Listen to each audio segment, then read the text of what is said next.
So then we are back with more understandings from the time of the second tabernacle services, where we find the Aramaic English translation of the word. This translation comes from the original manuscripts of the prophets of the Israelic lineage.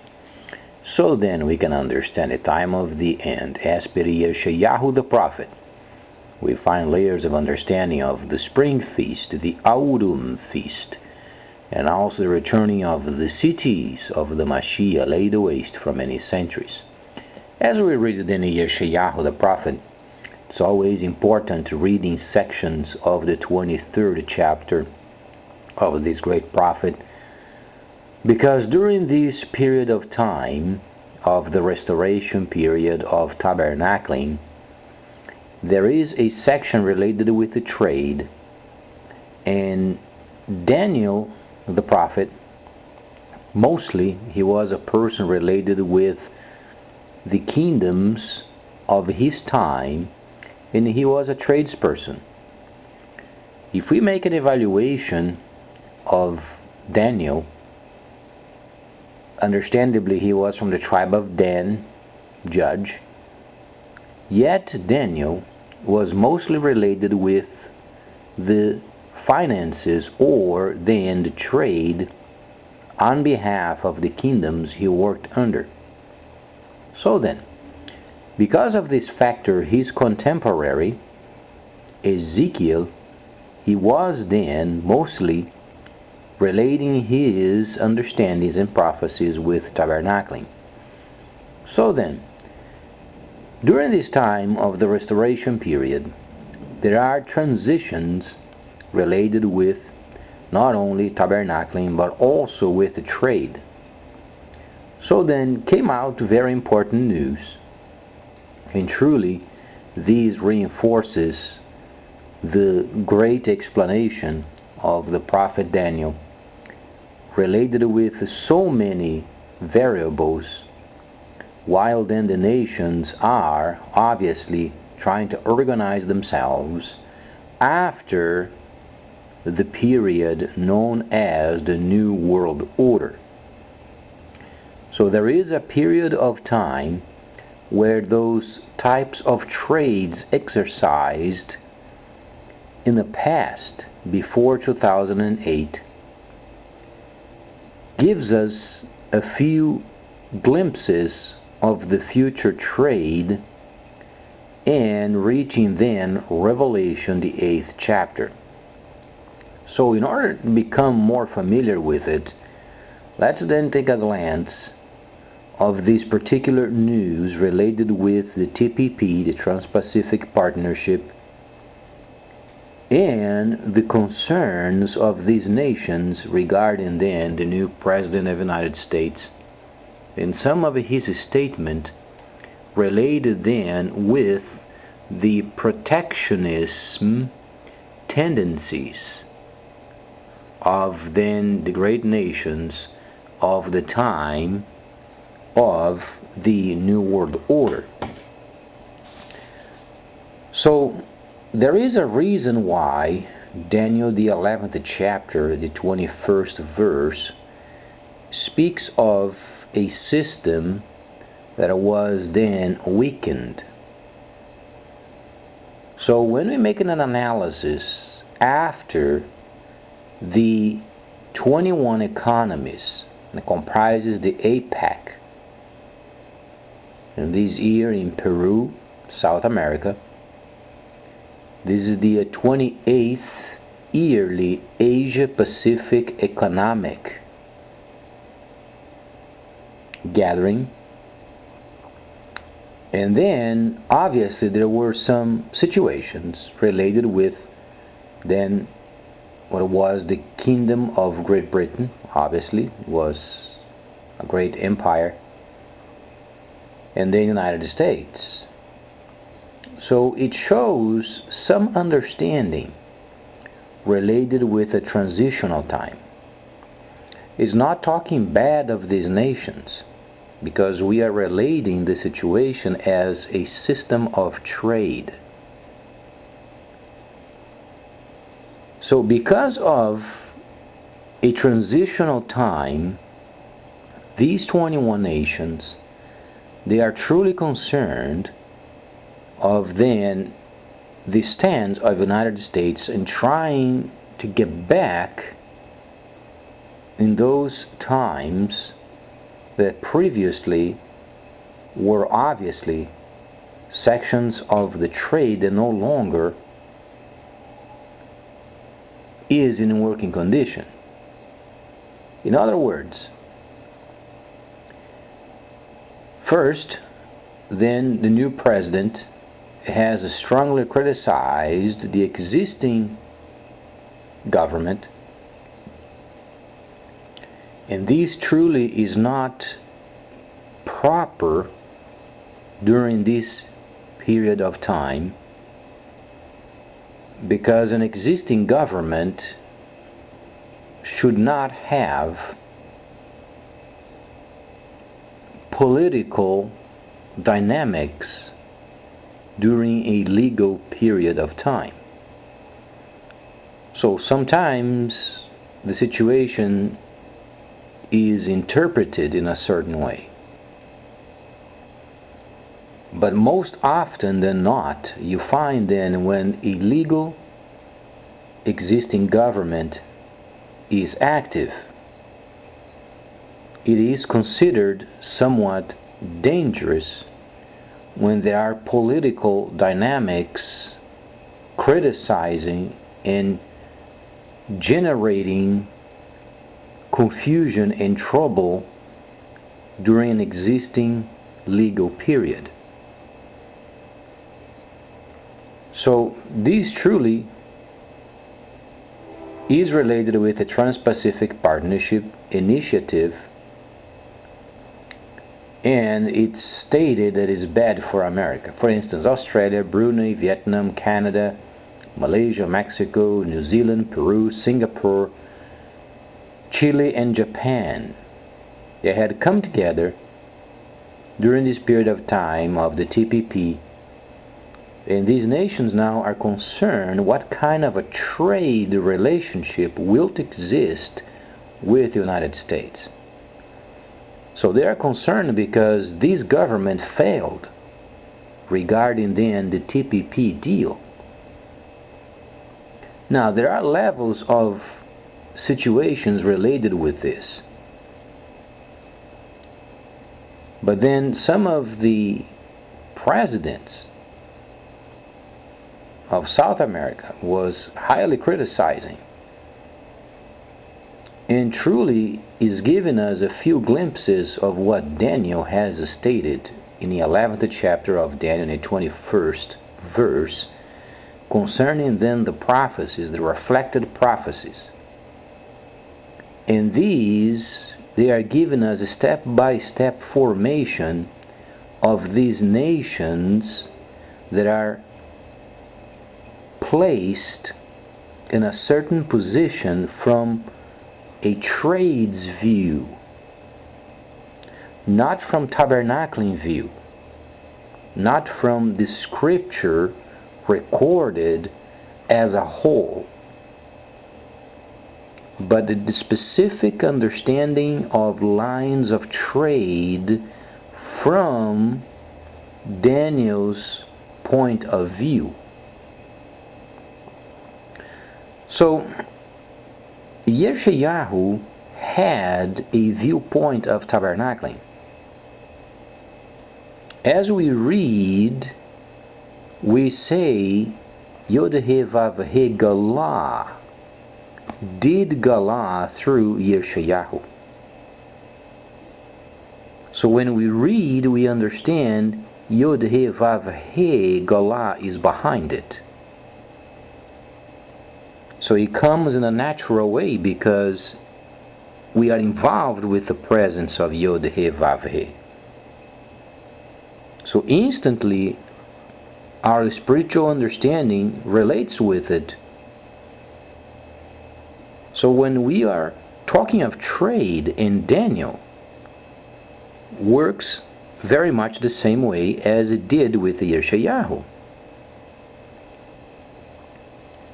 Daniel was a tradesperson. Daniel was related with the prophecies that did take place during a period of time. Then there was a period of time of silence. Daniel 12 explains that then the Shabbat was then dormant for some time. Whatsoever the teachings were given in Vayikra, those they were for a period of time dormant because of the 1,000 years of deceit. And then these principles and understandings were once again being revived, or no longer dormant. That is obviously the transition from a period of time in another period of time.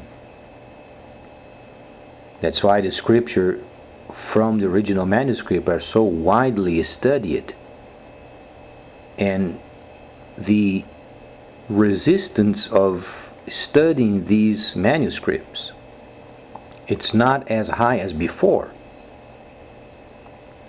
because people are interested in learning the original manuscripts. So the relation with the situation is there are the steps of formation when understanding trade during the time of the end. Now, YershiYAhu Golah, when he revealed as a force explaining sections of the prophecy to a man. Daniel was a man, he was a masculine, he was a person, a prophet. So when he revealed his presence through this person, Daniel, he revealed the trade in a certain way. Now, YershiYAhu Golah, when the situation takes place, he lets nations come around to do certain actions during a period of time granted.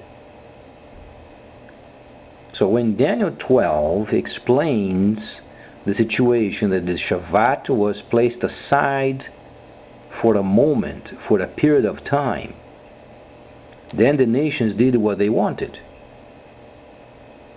And interestingly enough, ended up with a crisis of 2008, the market crisis. So ended a period of time. Then there is the restructuring and understanding of these holy prophecies as then tabernacling comes out of dormancy.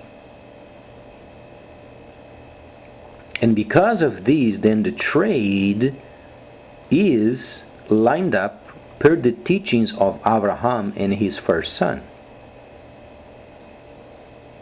So there are principles that are involved with Daniel the 11th chapter, because there are periods of time where these prophecies have taken place once,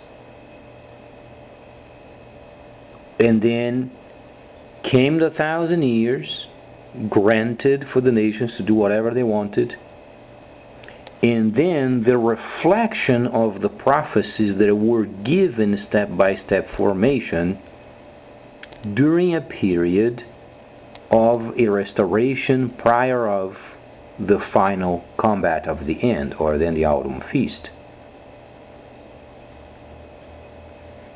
So when an analysis is made, it truly does make sense. Now, people have a tendency of understanding the divine as giving liberty to do whatsoever they want. And truly they have the wrong view, because they don't understand times and seasons. And because of a translation that was badly translated from the original manuscripts, they don't understand that there are limitations regarding the timing of these particular prophecies. And most often when people are in sin, quite honestly, they don't want to understand. Because understanding the prophecies A person must live a certain type of lifestyle that mostly is clean regarding the presence of YershiYAhu God. And when people are involved in sins, pornography, situations, circumstances, habits, it blocks their understanding of the spiritual world. They become dry. They can't understand from what was taking place in the past, a section of the Holy Instructions completed, a section of the Holy Instruction pending, then a period of time, the YershiYAhu Golah in Yeshua was around, then the period of time he was not yet, he was present but not influential, and then a period of transition, and then the autumn feast. So the prophecies of Daniel have taken place once, prior of the 1,000 years granted to do whatever the nations wanted. And then these guidelines used previously, they are used again during the period of transition and restoration. So what people don't understand, they are expecting some sort of a new revelation, a new understanding, so then YershiYAhu Yeshua can save this world from their own makings. It doesn't work that way. People, most of them, they are rejecting the holy instructions. They are rejecting YershiYAhu Yeshua. And during the time of Yeshua, these instructions were already given. We are only studying the prophecies in an ampler way. And the restoration period are directly related with Daniel, the 11th chapter. Now, some people's minds, they are stuck during the first period when these prophecies had taken place. So they don't understand that there are projections of these in the new section of the restoration and autumn feast. However, geographical areas have changed. They don't have this ability of understanding. And though there are evidences, for instance, the kingdom of the east is China.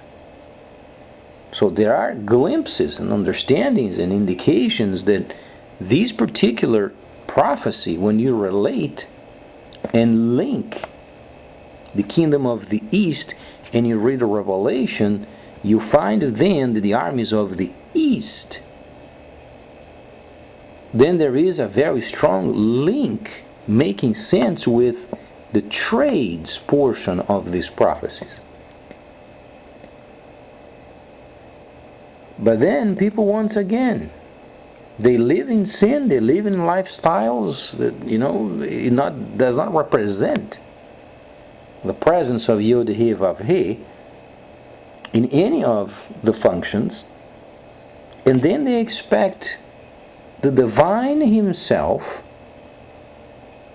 in a form of Yeshua to save them because of their lack of knowledge of the holy instructions.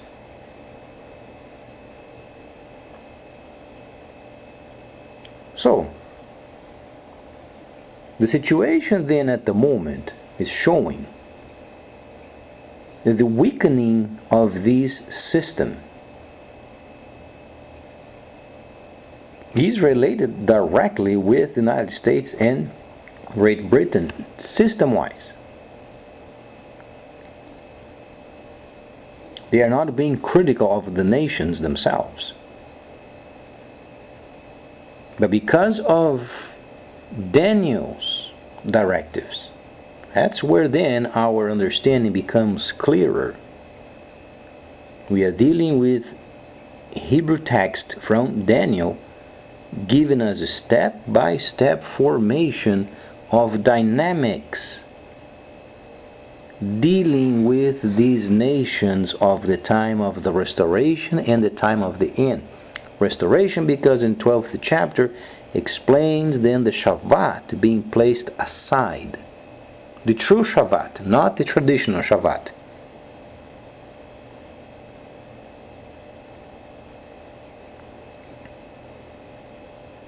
After the instructions were given, there were understandings and positionings of the lunar view, the sun, the stars, indicating the times and the seasons. And then the Shabbat comes as a result. The starting of the day, the starting of the month, the starting of the year, and the instruction as per these guidelines.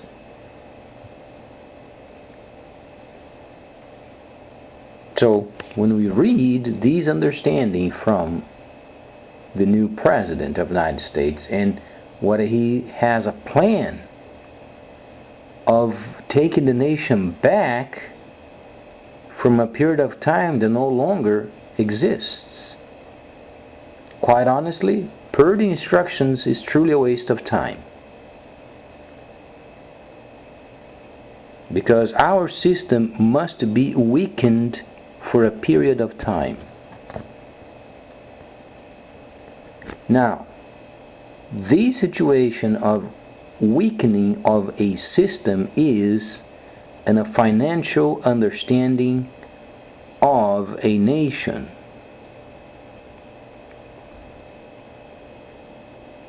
Now, there is a link with the trade, but not the way the trade was working before for the growing of the finances of this country. Because in a financial understanding, this country must remain independent. So is Great Britain. They are not going to get linked with the Bank of the East or the Bank of China. These nations, they have their own independent. So as Europe.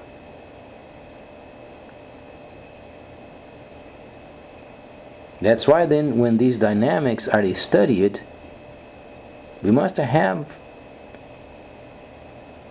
principles of reading these layers explained by the prophets. So then later on in Galah, then we know how the nations are going to act.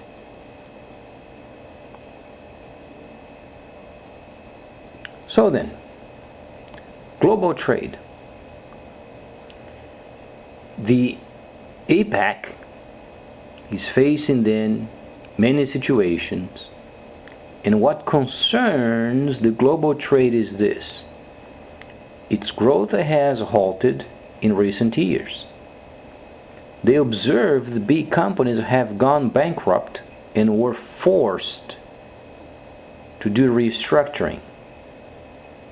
It is important to regain global trade growth and defeat protectionism. What these leaders are saying is the ways of Great Britain and the United States are protectionists. They want the trade to go in a certain way. But then we are not dealing anymore with trade in a protectionist view. United States has a protection for its financial system, but not trade. There is a huge distinction from both, and they cannot be mixed. Otherwise, these nations are going to try to force the trade of the world to adapt to its finances. It's not the way it works. Because of the weakening of our system, we can't give the order for one of our submarines to surface in front of a Chinese freighter. Only because this nation wants to go in a certain way. No, it doesn't work that way. Because there are principles established from YershiYAhu, from Daniel, and Revelation, giving step-by-step formations regarding then the kingdom of the East.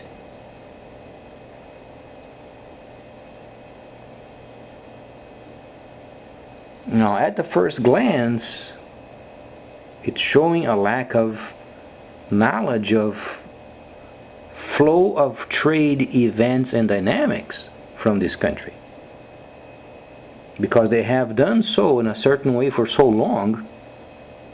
Now they're trying to redo what didn't work in the first place, at least not for a long period of time.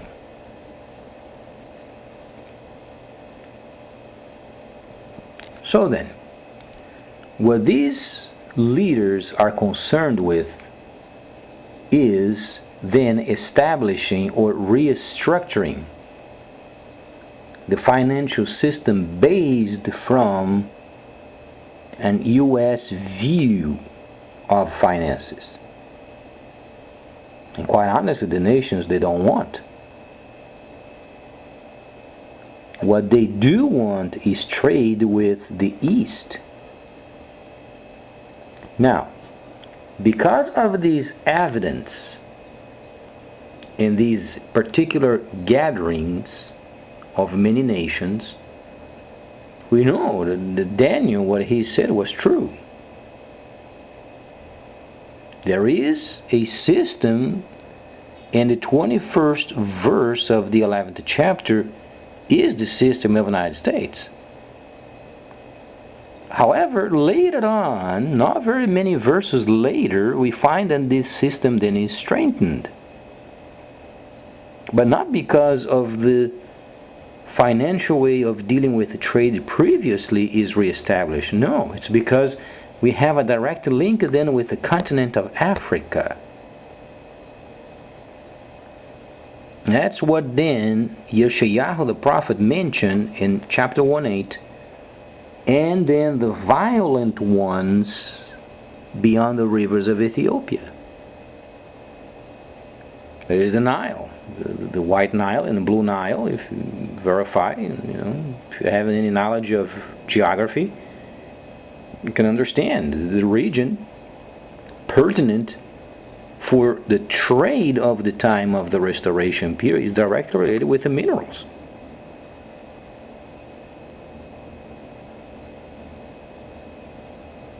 So then people must be conscientious of not spiritualize ignorance. You must be knowledgeable in what level, what dynamic the prophet is explaining.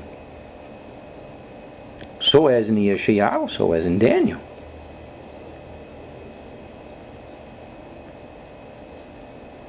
And then Daniel explains that later on, then this system is strengthened because YershiYAhu the prophet has mentioned of this place beyond the rivers of Ethiopia being organized.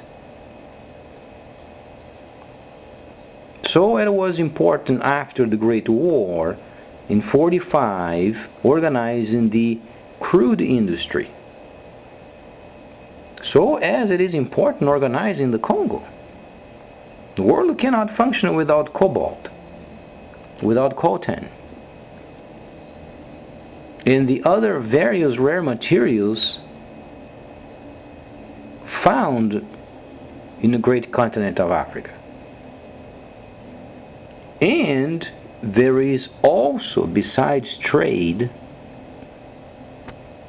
a spiritual level of these people in this great continent of Africa. Truly does. So then when we talk of tabernacling, not trade, then the spiritual side of Africa relates with it.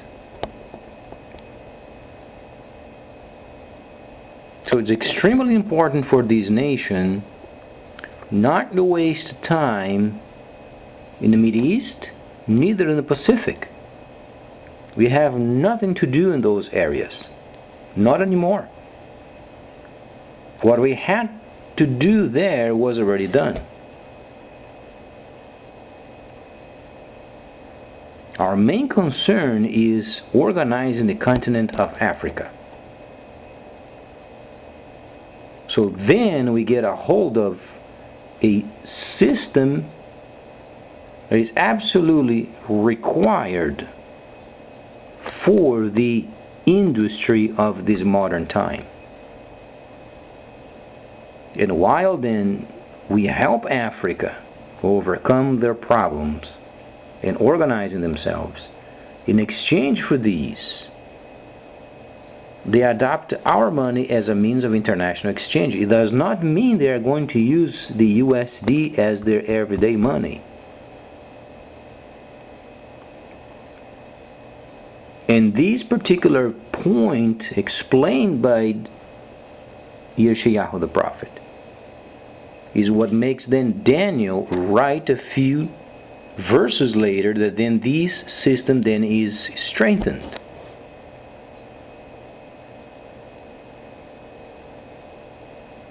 So our country during this period of time, they are very much involved with the Middle East. In a certain point, it's important. But it came a time where then this country must start involving other nations linked with our previous trade and financial system. Countries of South America, for instance, very much related with the previous financial and trade system of the United States.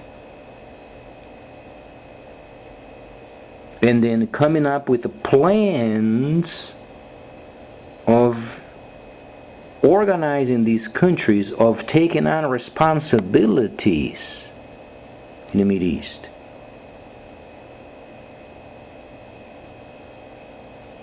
So then these takes the burden away from this government, stabilizing its finances, stabilizing its system, recycling its plans, and then obviously preparing itself for the great movement coming from the continent of Africa.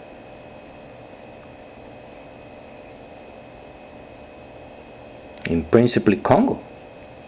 Congo is extremely important. Now, the United States should not be directly,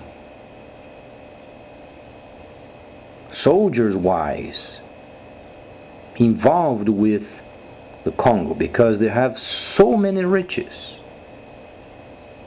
that the nations of the world would perceive as usurpation of power upon a continent or upon nations. But the United States has enough influence.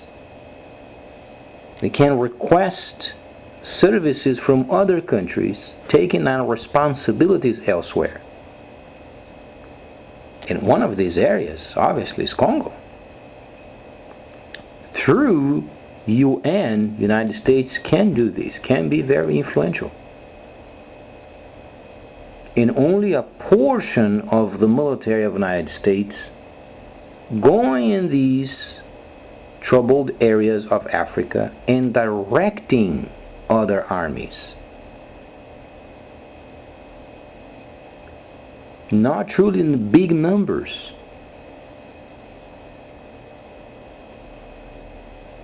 but groups of these then direct from underground.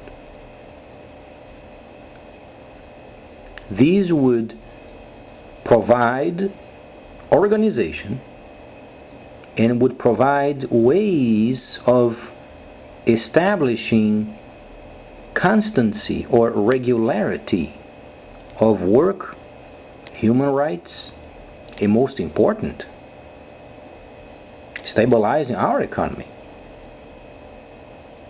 Because other nations doing trade with Africa would have to buy our money first.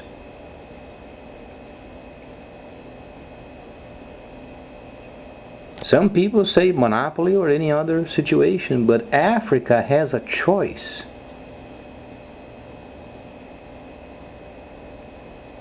What Africa wants is a stable government.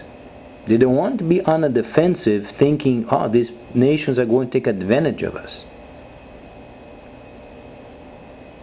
Because the East, when it comes to trade, they are going to try to get the cheapest price they can ever get, and they have methods of using, and if they are not checked properly, if they are not supervised by Great Britain and the United States, Africa is going to get raped again, even during these modern times.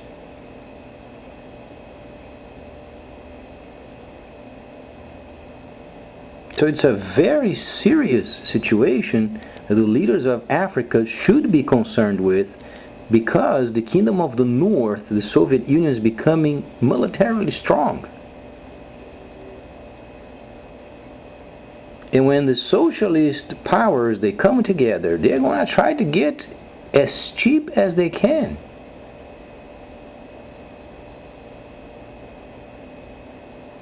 And then the culture related with these particular socialist countries, they are not give as much liberty as these nations of Africa they are thinking of. They surely are going to be taken advantage of, as it was previously, as it was the King of Belgium, for instance, that has raped the country beyond imagination, a butchery beyond scale.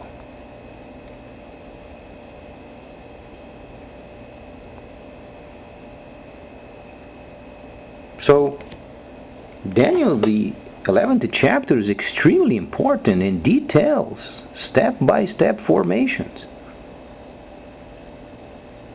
Now Africa must become aware of the vulnerability of their system, because the United States, sometimes they play bias,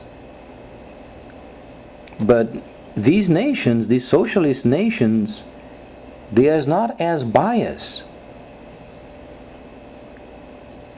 And because of the strengthening of the Kingdom of the North, it's coming a time where Africa, or the continents of the world, most principally the nations of Africa, they must make a choice.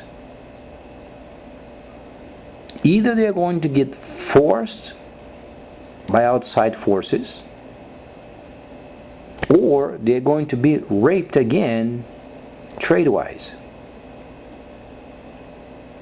And the only viable solution is joining up with the United States and maintaining a certain level of liberty of trade and religion.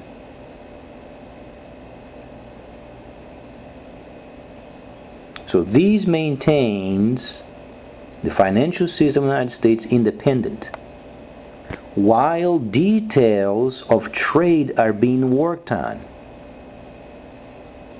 Our trade is linked with China, but not our financial system. That's why then Great Britain wisely came out of the European Union.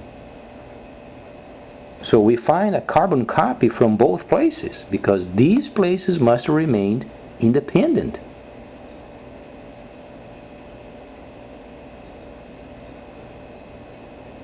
So then,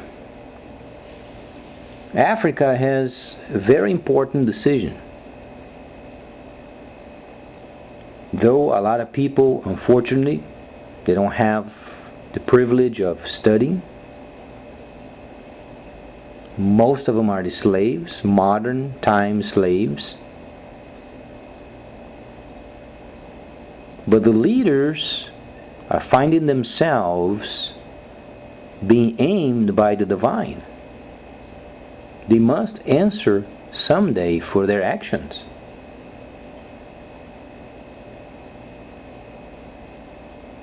And either they can do the proper way, or they can become slaves as they were many decades ago.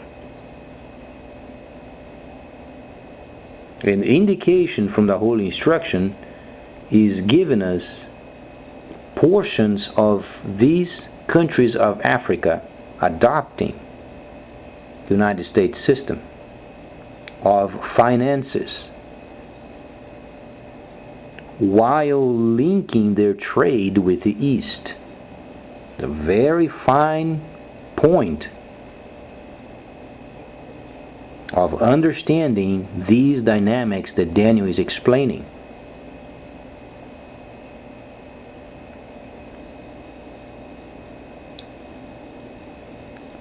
So then, next time we should evaluate more, because there is the point also of taxes. It's not only Africa simply adopting our money after becoming organized, because the people of Africa must also become knowledgeable, not only of trade, but also the Holy Instructions. And because of this awakening, firstly of trade, because we are talking of a period in a place of the world that does not make reference of tabernacling, but it makes exclusive understanding of trade, while tabernacling is a bit north.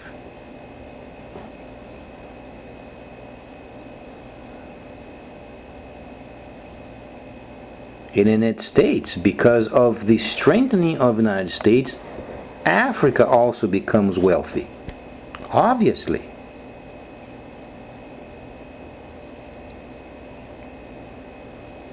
So then, next time we'll evaluate more from the enlightenment of taxes, extremely important topic in any government. So please stay tuned, much more coming up.